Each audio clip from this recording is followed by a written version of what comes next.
Bonjour mes chéris, Marie-Josée Saint-Laurent, notaire, pas ordinaire. Bienvenue à cette 33e chronique notariale. Oui, je suis de retour, pas toute forte là. On s'entend, je suis assise puis je bouge pas fort. Tant que je fais juste parler, ça va très bien. On commence tout de suite avec la première question de Cyril de Saint-Guillaume. Pas un fromage, je viens de dire Saint-Guillaume. Oui, Martina me fait signe que oui, du Saint-Guillaume. Cyril. Bonjour, je suis à réfléchir sur le contenu de mon mandat d'inaptitude à venir et j'ai plusieurs questions. Ça donne bien, j'ai plusieurs réponses. Première question, s'il y a plusieurs mandataires, et Martine, je vais nous mettre les programmes. Ah, c'est bon, on a oublié de faire ça matin, on jasait, nous autres, on a du rattrapage à faire, ça fait 2 semaines pas là. J'ai oublié de lui indiquer. D'habitude, je lui indique un peu quoi, mais elle est extraordinaire, elle va toutes nous trouver ça. Tout ça pour dire que j'ai élaboré des outils pour vous sur mon site internet et Martine va vous mettre les liens pour y accéder plus rapidement. Alors, moi, y arriver là. Cyril, je suis là. S'il y a plusieurs mandataires, est-ce qu'ils doivent être en accord pour aller de l'avant avec toutes les démarches concernant le mandat d'inaptitude ou seulement une des deux peut faire la demande d'homologation sans le consentement de l'autre? Cyril, votre question, elle est vague. Ce que je comprends de votre question, c'est que dans votre mandat, vous voulez nommer les deux pour faire tout en même temps. Et ça, c'est un couteau à deux tranchants parce que oui, ils sont deux. Ils peuvent se donner une procuration pour des actes simples. Aller faire un dépôt à la banque, aller acheter des affaires, tu sais, des petites affaires, mais vendre une maison, les deux vont être là. La demande d'homologation, les deux devront être là. Donc, c'est beaucoup demandé aux gens. Et bien évidemment, si vous nommez ces deux personnes-là, elles doivent être dans la même ville. Parce que on comprend que le mandataire, il y a plusieurs jobs. En fait, il y en a deux. La première, c'est de s'occuper de vous. Donc, si vous êtes en institution, votre mandataire ou vos mandataires doivent aller vous voir en institution, doivent aller vous voir si vous manquez de rien. Je vais juste parler à Martine parce qu'elle cherche. Martine, programme en ligne. Yes, merci. Puis jaser avec le médecin. Il ne pourra pas consentir à des soins pour vous parce que c'est juste vous qui pouvez le faire à l'aide de l'aide médicale à mourir. Mais à tout le moins, allez voir si vous êtes bien nourri, blanchi, etc. Pour pas dire que si vous avez eu votre bain par semaine et que votre lit est propre. Il y a votre couche aussi. Imaginez s'il y a deux... Comment tu dis, Martine? Votre culotte. Couche ou culotte, hein, on s'entend.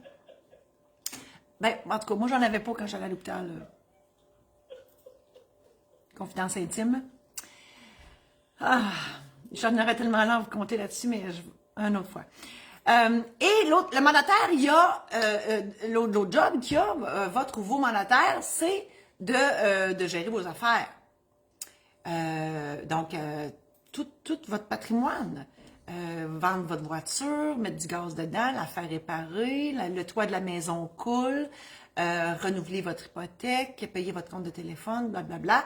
On comprend que ces petites tâches-là peuvent être données ils peuvent se donner mandat l'un à l'autre de le faire si c'est prévu dans le mandat. Mais pour les gros actes comme vendre la maison, ça bien évidemment, les mandataires devront être ensemble. Jusque-là, moi, je suis pas pire. Ça va pas si mal. Mais si la chicane pogne, exemple, il y a un de vos mandataires qui veut vous changer d'institution parce qu'il s'est pogné avec l'infirmière et il veut rien savoir. Puis l'autre, il dit, hey, non, son médecin est ici, il va rester ici. Le bordel va pogner. Qu'est-ce qui va arriver? Chicane, tribunal. Si il y en a un qui veut vendre la maison, l'autre veut pas, chicane, tribunal. Donc, on comprend que c'est un petit peu touché de nommer deux personnes pour faire tout ensemble. Moi, ma solution, lorsque j'étais notaire, parce que je suis encore notaire, on s'entend, mais je fais plus de contrat, ma solution, c'est de nommer une personne pour s'occuper de vous, puis une personne pour s'occuper de vos biens. Donc, ils ne peuvent pas s'obstiner. Ils n'ont pas le même mandat que voulez-vous. Fait que c'est ça. Mon Dieu, t'es rendu où, Martine? On dirait que tu me fais peur. Ah, tu cherches notaire par... Oui, ben oui. Je suis sur mon perso. Je suis sur mon perso, qu'elle me dit. Puis là, elle va me mettre sur mon pro. Et voilà. Cyril, tu as une autre question. Vous avez une autre question. Mon Dieu, Cyril, j'ai un feeling que vous avez un certain âge ou un âge certain. Deuxième question. Une fois le mandat, on dirait que je parle beaucoup aujourd'hui, je me suis ennuyée. Une fois le mandat, Martine Yonera, tu les as pas. Une fois le mandat d'inaptitude en vigueur, est-ce que l'un des deux peut agir sans le consentement de l'autre ou pour toute action, ils doivent avoir l'approbation de l'autre? Mais c'est ça, c'est un peu ce que j'ai dit tantôt. Ça dépend des actes qu'ils doivent faire. C'est sûr qu'il faut pas que l'acte posé ait une incidence importante sur votre patrimoine. Et je vous ai donné la solution, donc nommer une personne pour chacune des tâches. Donc, s'occuper de vous et s'occuper de vos biens. Dernière question, qu'est-ce qui arrive si un retrait est fait sans en avoir parlé à l'autre? Ben, nécessairement, il faut que le mandat prévoit qu'ils peuvent se donner l'un l'autre procuration pour agir pour des actes déterminés. Et si tel est le cas, bien évidemment, celui ou celle qui a pigé dans le compte de banque devra rendre compte à l'autre de ce qu'il a fait. Ça, c'est clair. Ce sont des administrateurs du bien d'autrui et tout le monde doit rendre compte. Puis là, c'est écrit dans le mandat à qui il faut rendre compte. Souvent, c'est à vos enfants. Donc, ceux qui sont là en dernière ligne, ceux qui vont hériter de vous en bout de ligne. Voilà pour Cyril. Diane d'Amos. Amos, c'est chez nous. On salue les gens d'Amos et des environs. Je m'apprête à acheter ma première maison et on me demande un certificat de localisation. Qu'est-ce que c'est et où je me procure ce document? Le certificat de localisation, c'est préparé par un arpenteur géomètre. Et là, je recule en 1900 tranquille, peut-être 1800 même. Quand on a élaboré les villes, OK? Je ne sais pas si vous vous rendez compte, moi, c'est d'autres des formations professionnelles, c'est sûr, je le vois parce que je travaille là-dedans, mais sur la route ou sur les rues, des fois, il y a une maison qui est proche de la rue, une maison qui est loin de la rue, une maison qui est proche de la rue, une maison qui est loin de la rue, tu fais, mon Dieu Seigneur, c'est vraiment zigzag, cette histoire-là. Ben, c'est à ça que ça sert, là. En fait, la ville et les municipalités, ils élaborent des règlements pour, vous savez, je me fais un détour, là, je passe par Vancouver pour arriver à Val-d'Or, là, mais je vais arriver quelque part. Et donc, les villes émettent des règlements pour justement ne pas avoir une rue en zigzag avec les maisons un peu tout croche, tout de travers. Et l'arpenteur géomètre, lui, il faut qu'il localise les bâtiments qu'il y a sur le terrain de la propriété à vendre pour voir si ça répond aux règlements municipaux. OK? Donc, il y a plusieurs règlements municipaux qui existent. Les marges de recul avant, donc la distance à respecter. Martine, elle avait dit qu'elle mettrait son cellulaire sur vibration, puis elle l'a oublié. C'est drôle. Moi, je l'ai faite pour une fois, des fois, je l'oublie moi aussi. C'est pas grave, on est en direct, puis la vie est merveilleuse. Donc, il y a les marges de recul avant. Donc, les règlements municipaux disent que la maison doit être, à exemple, 6,1 mètres de la rue. Les marges latérales, donc les bâtiments secondaires et même la maison doivent être, à exemple, 2 mètres de la marge latérale, donc de la ligne de l'eau latérale. Même chose en arrière. Une autre réglementation, la distance entre les bâtiments. Donc, souvent, c'est 2 mètres entre la maison et la remise ou la maison et le garage. Ça prend 2 mètres, à moins que le garage soit annexé à la maison. La superficie des bâtiments au total sur le terrain versus la superficie totale du terrain. Bref, il y a un paquet de règlements comme ça qui existent pour avoir une certaine uniformité ou homogénéité dans le visuel de la rue. Et l'arpenteur, il regarde ça. L'arpenteur, c'est un professionnel qui a les outils. Là. Avant, il faisait ça avec des vraies chaînes. Une chaîne en métal, il faisait ça. Une chaîne, ça mesurait 33 pieds, si ma mémoire est bonne. Et là, je vous ramène dans ma première année d'université. Puis bref, en tout cas, il faisait ça avec des gens. À ça, c'est ça au GPS. Fait qu'on comprend-tu que la marge d'erreur est assez mince. Et avec la rénovation cadastrale, donc vous avez probablement eu connaissance, si vous avez une maison, et là je parle pas pour Diane parce que c'est sa première maison, mais pour vous tous et toutes qui m'écoutez, vous avez une maison, voyons, j'ai oublié ce que je voulais dire. Ah, c'est pas drôle, là, ça y est, ça doit être l'anesthésie qui m'a rentré dedans. J'ai complètement oublié ce que je voulais dire. Bienvenue le direct. C'est pas grave, je vais revenir. J'ai tellement comme... non, un blanc total, ça fait pouf, c'est parti.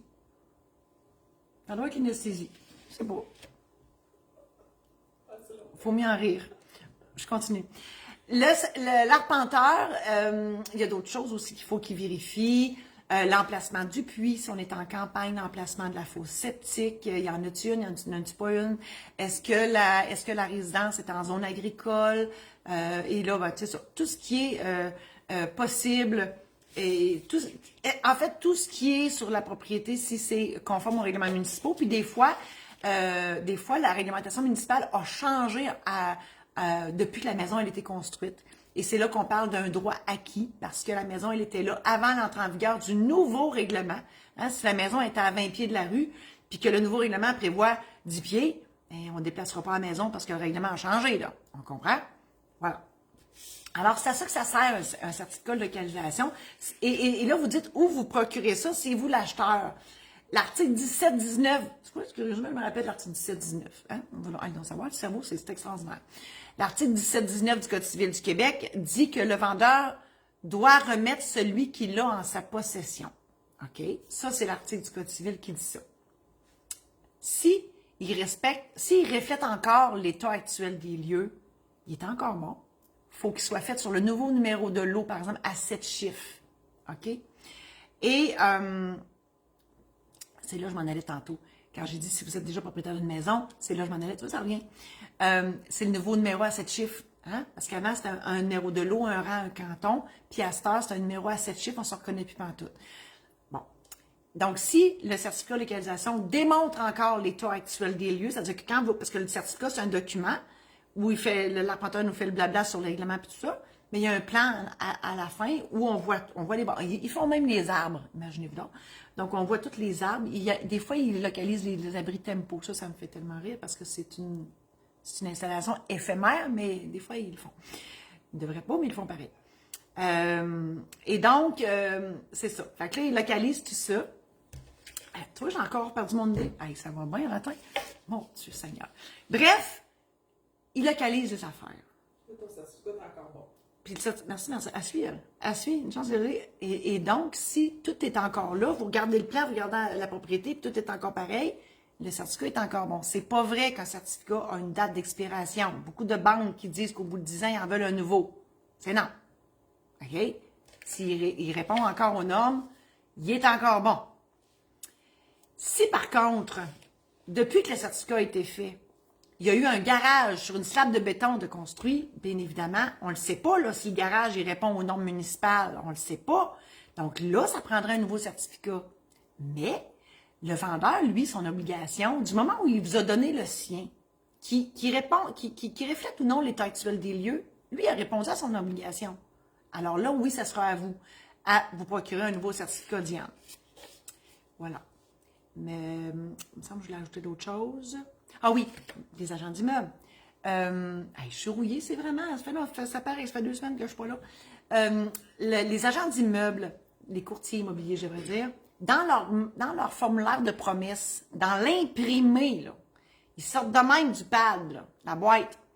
Ça dit que le vendeur s'engage à fournir un nouveau certificat de localisation. Donc là, je m'adresse à tous les vendeurs de propriété. Si vous ne voulez pas fournir un nouveau certificat de localisation parce que celui que vous avez en votre possession reflète encore la réalité, vous devez demander au courtier qui biffe cette phrase-là pour ne pas être obligé d'en fournir un nouveau. OK? C'est ça qui vous mêle. Parce que dans le formulaire des courtiers, le vendeur a l'obligation d'en fournir un nouveau. C'est juste parce que c'est écrit. Et si vous vendez votre maison sans courtier, faites bien sûr que dans le formulaire que vous allez trouver sur Internet ou ailleurs, que ça ne soit pas écrit que vous vous engagez à en fournir un. OK? Puis vous, Diane, demandez à votre vendeur s'il a son certificat de localisation et regardez avec lui s'il décrit encore l'état actuel des lieux. Si c'est une remise qui est facilement déplaçable, qui n'apparaît pas au certificat de localisation, mais qui est sur le terrain, moi, personnellement, je ne fais pas faire un nouveau certificat de localisation pour ça parce qu'elle est facilement déplaçable. Mais ça, c'est moi. Églantine. Il y avait un comique quand on était jeune, il y avait... Églantine, c'est pas un canard, ça, quelque chose. Une poule. Ça me semble que ça avait ou une vache. Je pense une vache. En tout cas, églantine. Moi, ça me ramène dans mon enfance. J'aime ça, ce nom-là. Églantine. Oh, mon Dieu, j'ai-tu pris un coup? Non. Églantine. Ben, des médicaments, mais pas de coup. De Saint-Jean de Cherbourg. C'est pas Sherbrooke, c'est Cherbourg. J'avais jamais entendu ça. Églantine. Mon conjoint et moi vivons ensemble depuis 3 ans. Il est soldat de l'armée canadienne. Mon Dieu, vous devez être sénère, Églantine, tellement. Et nous venons d'apprendre qu'il sera envoyé en mission en Afghanistan. Moi, écoute, je serais pas, j'aurais perdu connaissance. Moi, je serais plus là pantoute. Je suis pas là, tu sais, je suis un peu pas là, mais moi, je serais, là, c'est vrai, je serais plus là pantoute. Hey, mon chum s'en ira en Afghanistan. My God. Je sympathise. Nous venons aussi d'apprendre que je suis enceinte. C'est donc bien fun. Et le voilà qui panique. Ben, moi aussi, je paniquerais. T'en vas en Afghanistan, ta blonde est enceinte. My God, qu'est-ce qui va arriver? Il veut me protéger au max, c'est sûr. Et que nous soyons mariés civilement avant son départ. Ça, j'ai toujours pas compris pourquoi il faut absolument se marier quand on s'en va au front. Mais tant mieux, là, c'est bien correct. Est-il réaliste de penser à un mariage aussi rapide? Ça, c'est votre première question. Ben, ça dépend. C'est sûr que, bon, que ce soit n'importe qui vous marie, moi, vous savez que je fais ça, des mariages dans la vie, ça prend un délai de 20 jours parce qu'on a un avis de publication de mariage à faire, à déposer au directeur de l'État civil. Donc, nécessairement, il faut prévoir au moins 1 mois de préparation. Si vous n'avez jamais été marié, ni un ni l'autre, ça prend une demande d'attestation d'État qu'on se procure au directeur de l'État civil. Ça prend aussi 1 mois à obtenir et on ne peut pas vous marier si on ne l'a pas. Parce qu'il faut s'assurer que vous n'avez jamais été marié, même si vous dites non, je n'ai jamais été marié, ça nous prend ça dans notre dossier. Parce que c'est pas en Afghanistan qui irait, là, s'il avait déjà été marié, pas divorcé, ça serait en prison. Parce que la bigamie, c'est criminel au Canada, qu'on se le dise. Donc, faut avoir ça. Fait que, mettez-vous 1 mois et demi de délai pour préparer tout ça. Ensuite, vous me dites, il veut que l'enfant à venir fasse partie de ses dernières volontés dans un testament qu'il veut faire également. Je vous dirais qu'effectivement, il va revenir, là. Inquiétez-vous pas, Églantine, il va revenir, là, mais on ne prendra pas de chance, on va lui faire un testament, c'est clair. Il n'y a aucun problème. Normalement, le notaire que vous allez aller voir va pouvoir vous rencontrer, prendre les renseignements pour faire votre testament, vous jaser de mariage, etc. Et à un autre rendez-vous, vous faire signer tout ça. Et oui, c'est possible de mettre les enfants à naître, parce que le terme « enfant » au 1er degré inclut les enfants nés et à naître. On ne refait pas notre testament à chaque fois qu'on accouche, là. Mon Dieu Seigneur, on serait bien millionnaire à ce compte-là. Et une autre question, est-il possible de mettre quelqu'un à venir sur un testament? Oui, je viens de le dire. Et avons-nous assez d'1 mois pour tout faire ça? 1 mois, ça va être serré. J'espère que votre notaire est en forme pour vous faire tout ça. Francine de Saint-Séverin. Séverin. Séverin. Je sais pas. On dirait que je vois Séraphin, moi, là. Je sais pas. Séverin, Sévère, tu sais, Sévère. Je sais pas. Ça pop de même dans ma tête, Francine. Mon frère et moi sommes pas friands des cérémonies funéraires au salon. Mon père était un... Ben là, je comprends que votre père est décédé, mes sympathies. Mon père était un bon vivant et recevait ses amis très souvent à la maison. Peut-on faire ses funérailles chez lui? La réponse est oui. Avec l'urne, bien sûr. Moi, je fais ça. Des funérailles, c'est drôle parce que j'en parlais chez la coiffeuse ce matin. Des funérailles, pour moi, c'est l'occasion ultime de rendre hommage à une personne décédée. C'est l'occasion de fêter, je dis fêter, célébrer sa vie, tout ce qui était, tout ce qui a fait, puis tout ce qui était pour lui, pour les autres, tu le trouveras pas, il est pas encore là, il est pas encore sur le site, tu pourrais peut-être mettre juste la page contact. Je m'excuse, je parle à Martine, j'essaie de dire, parce que je suis avec mon nouveau site, là, on n'est pas encore familière. D'ailleurs, il n'est pas complet, il y a beaucoup de choses qui manquent. Bon, c'est ça. Et oui, écoutez, j'ai quelqu'un, moi, on a fait les funérailles dans la maison privée. Oui, cette personne-là recevait tout le temps du monde chez lui. Et ben, les gens rentraient d'un bar, prenaient un petit verre de vin, prenaient des petites bouchées, tout ça, ça jasait. Et à l'endroit où il était toujours, dans la maison, il avait déposé l'urne là, avec une photo, il y avait de la belle musique. Et tout le monde allait se recueillir, puis ressortait par l'autre porte. Il y avait comme 50 personnes dans la maison à un moment donné. Et ça lui ressemblait. Donc, Oui, c'est possible de faire ça ailleurs. Tu sais, si votre père, il joue au quilles, pourquoi pas faire ça à la salle de quilles? S'il aimait les fleurs, faire ça au jardin botanique. Tu sais, je sais pas, c'est Séverin, là, c'est proche de où, mais il y a moyen de rendre hommage à une personne, un hommage qui lui ressemble. Donc, je vous encourage fortement à le faire. Moi, j'en fais à grandeur de la province, sans frais de transport et tout ça. Je fais ça dans la vie. Et c'est un privilège. Comme marier les gens aussi, j'en ai fait un dernièrement. C'est un privilège d'être choisi pour célébrer des funérailles. Puis on dit célébrer des funérailles. On célèbre la vie de la personne. On lui rend un dernier hommage. Moi, je pense que c'est comment dire, c'est le truc ultime qui doit être fait pour quelqu'un qui vient de partir. Voilà. Alors, mes sympathies, Francine. Guy, de Saint-Lazare de Bellechasse. Il y a beaucoup de traits d'union là-dedans. En dactylo, c'est pas chic, ça. Guy. Ma copine et moi allons nous marier l'an prochain. Bravo. Elle a 24 ans et moi 26, mais nous ignorons tout du mariage. C'est normal si vous ne l'avez jamais fait. Quels sont les préparatifs auxquels nous devons penser? Paperasse, inventaire de ce que nous mettrons en commun, etc. On nous dit que le mariage comporte un contrat et juste le mot fait un peu peur à ma copine. Mon Dieu, j'aurais pensé que c'était à vous. Guy, ça aurait fait peur. Qu'est-ce que c'est que ce contrat et que comprend-il? Bon, là, c'est sûr, Martine, elle va vous mettre le programme en ligne sur le mariage parce que ça serait trop long à vous expliquer ça ici, mais il y a deux choses quand on dit oui, je le veux, ou quand on dit oui, je veux me marier avec toi. Il y a la cérémonie et il y a tout l'aspect juridique du mariage. Je vais commencer par la cérémonie et je l'ai dit, je fais ça dans la vie partout au Québec. C'est toujours un honneur et un privilège de célébrer le mariage des gens. Qu'est-ce que vous devez penser? Premièrement, d'appeler un notaire avant de vous marier.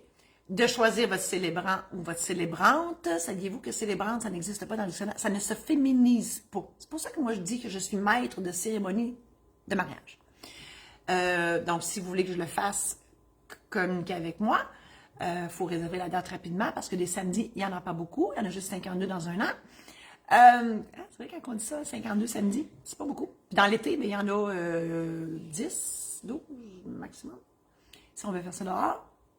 Mais j'en fais à l'année des mariages. Je peux faire ça en 12 skidoo dans un autre de traîneau. Je l'ai déjà fait. En skidoo, 4 roues, n'importe où.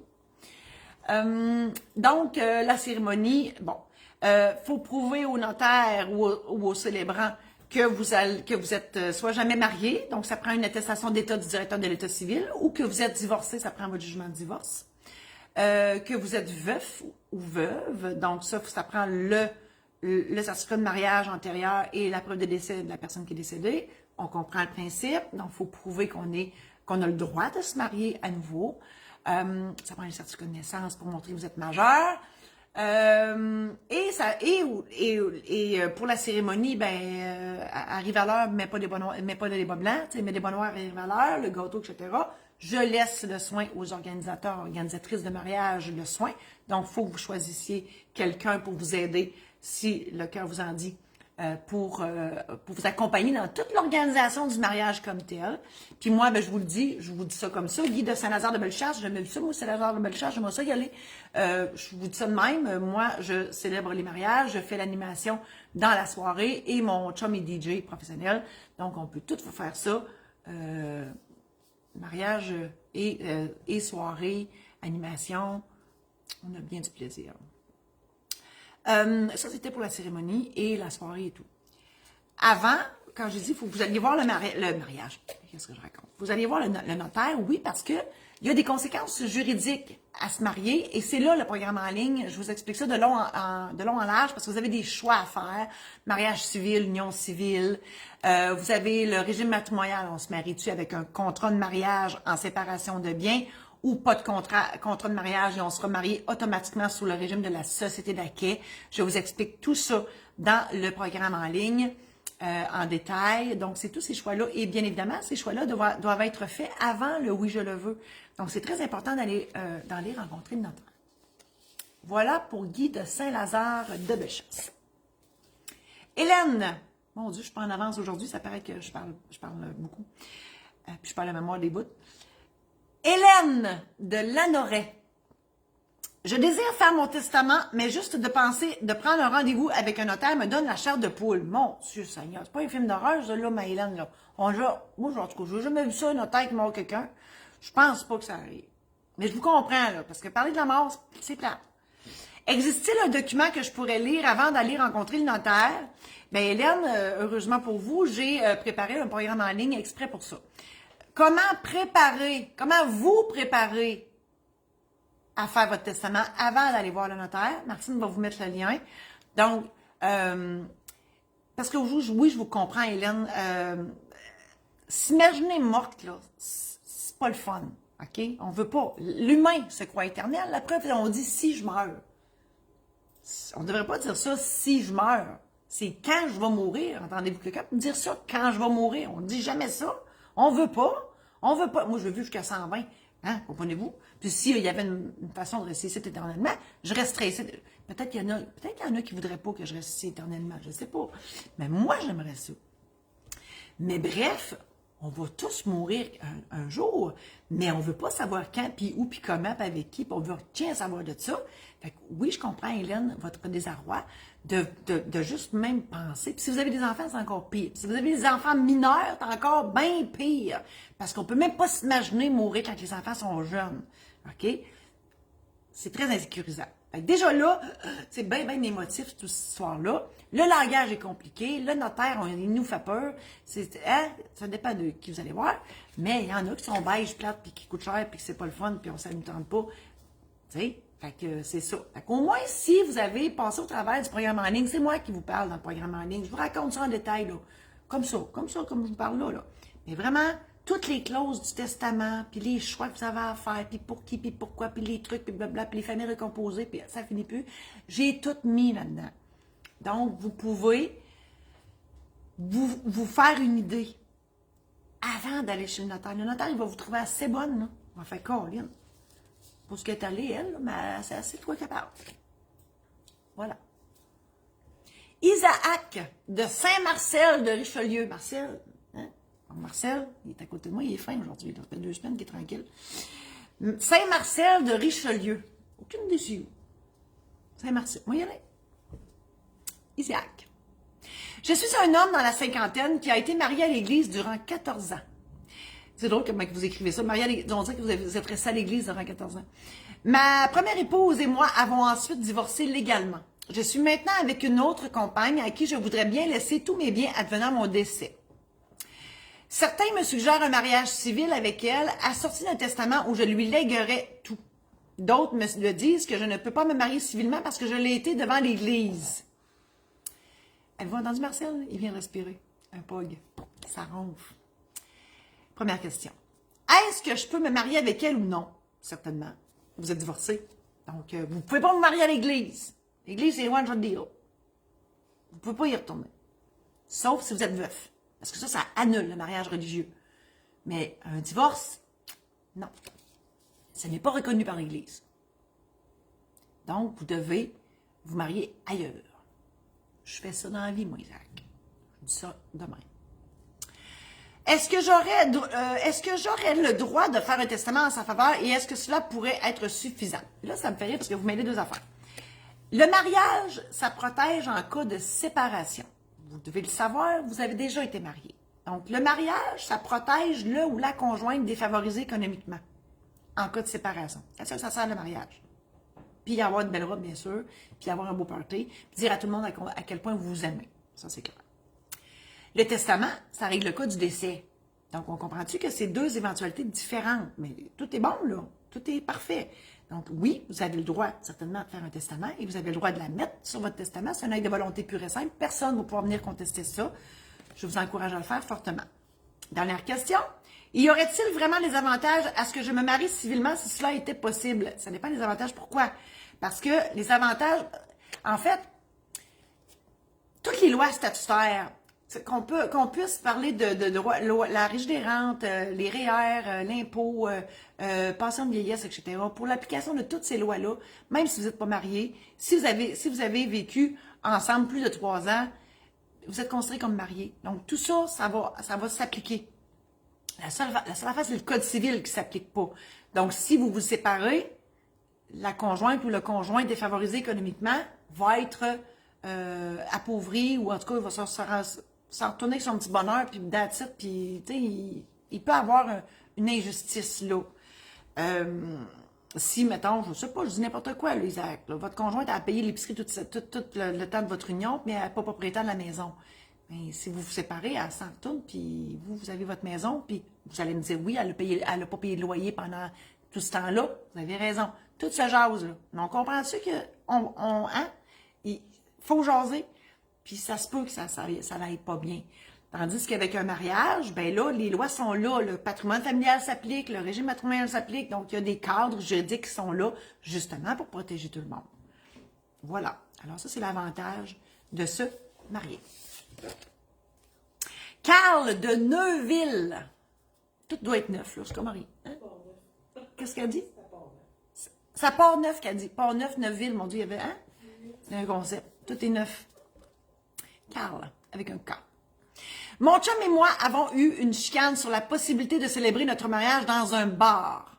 Moi, je dis qu'on peut le faire et lui dit que non. Qui a raison? Et moi, là, ça me fait rire. Mon Dieu, vous n'avez pas grand-chose hein? Trouvez-vous des loisirs, Carl?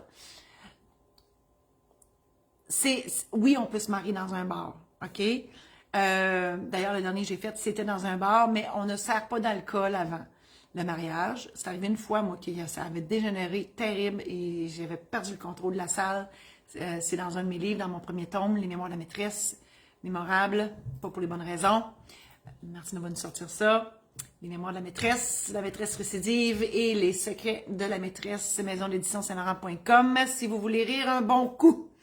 Donc, oui, vous pouvez vous marier dans un bar. Dans un bordel, non. OK? Dans une maison close, non. Dans un bar, oui, mais il faut que ça soit de bon goût. Tout dépendant du décorum. Tu sais, j'ai déjà fait un mariage dans un enclos de chien de traîneau en Abitiskidou. Ben, ça s'y prêtait. En bikini, ça s'y prêterait aussi sur le bord d'une plage. Mais on s'entend qu'un bikini dans un bar de danseuse, ça ne marcherait pas. Il faut avoir du gros bon sens. La loi du gros bon sens s'applique à ce moment-là. Puis pourquoi pas de boisson? Ben parce que vous devez être à jeun. Il faut que l'échange des consentements soit éclairé. Donc, si on est sous, c'est pour ça que ça sert c'est Martin Petit, je pense, l'humoriste, qui dit l'enterrement de vie de gars. Pourquoi il y a ça la veille? Ben parce qu'il n'est pas tout là quand il se marie le lendemain, il est encore dans les vapes, il dit qu'est-ce qui s'est passé? Tu sais, pour être sûr qu'ils disent oui, qu'est-ce qui s'est passé? C'est une joke. Donc, mon Dieu, hein, j'espère qu'il ne me chargera pas des droits d'auteur. Oui, le mariage dans un bar, ça se peut. L'alcool, après les félicitations seulement. Christian de Saint-Norbert d'Arthabasca. Ça, c'est tout qu'un exercice de diction. Saint-Norbert d'Arthabasca. Et là, il y a des traits d'union, il y a des apostrophes, il y a du stock en tabarnak là-dedans. Christian avec un K. Je suis sur le point de me marier civilement. Bravo. Je suis veuf depuis maintenant 20 ans et on me demande une copie de mon contrat de mariage de l'époque et il y a écrit 1973, communément appelé 1900 tranquille. Tout ce dont je me souviens, c'est que c'était un notaire de Lévis. Comment faire pour obtenir un tel document? Ne devrais-je pas aussi me procurer un certificat de décès de ma première épouse, effectivement? Parce que lorsqu'on se marie, il faut prouver son notaire qui fait votre contrat de mariage et ou célébrant maître de cérémonie de mariage, que vous pouvez vous remarier parce que la bigamie, elle est criminelle au Canada. Donc, on ne peut pas être marié 2 fois sans avoir dissous le premier mariage, dissolution par décès, par divorce. Ici, vous êtes veuf et donc, vous devez effectivement prouver que vous aviez été déjà marié et que la personne avec qui vous avez été marié, elle est décédée.